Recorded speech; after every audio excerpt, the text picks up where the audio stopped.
Hey everyone, welcome back to another bullet train devlog.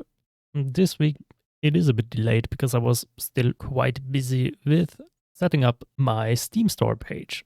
Apart from that, I finished the troll boss, at least to a playable state now, and also created quite a few environments for shots I needed for the trailer. But let's start first with the boss.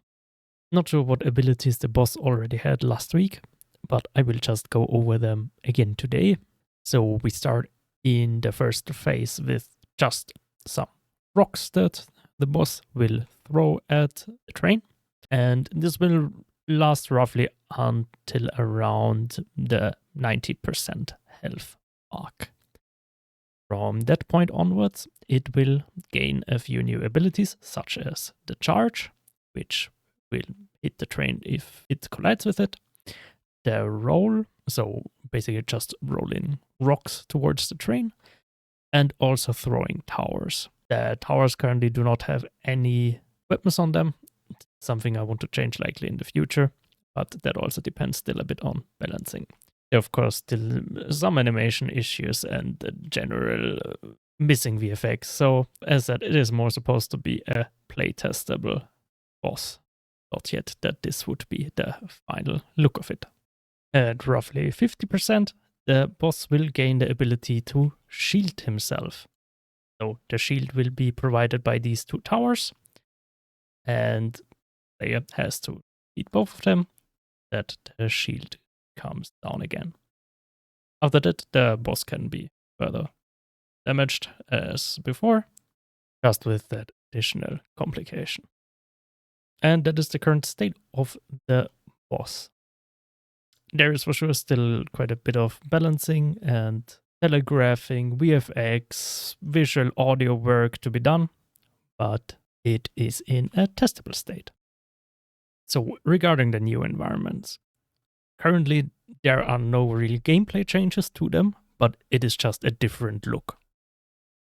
We now have a forest environment, which is then used to focus on nature damage from the enemies and also have a respective boss. Then there will be an ice environment, which will start with a beach, but currently I feel like that is kind of too happy. So the beach will likely be worked again, and also I didn't include that in the trailer, but the ice cave I created as well is likely the last or second to last area for this ice-themed world. And then as last area, there is a volcano or fire-themed world. I think these are really interesting because they kind of give me an idea of where I want to go with these worlds.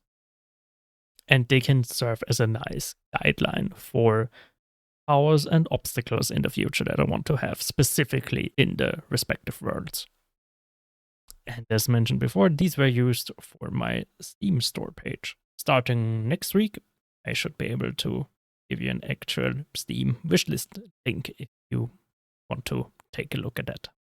But other than that, what are my plans for next week? My goal is now again focus more on enemies and weapons, getting more of them in game, and working also on VFX and sound effects, because that is something I feel like I really neglected in the last few months. So it is something I want to catch up a bit. And with that, that was already it for this week's devlog. Slightly delayed, but anyways, as always, if you have any suggestions, questions, or feedback, feel free to leave that in the comments. With that, I will see you next week. Bye.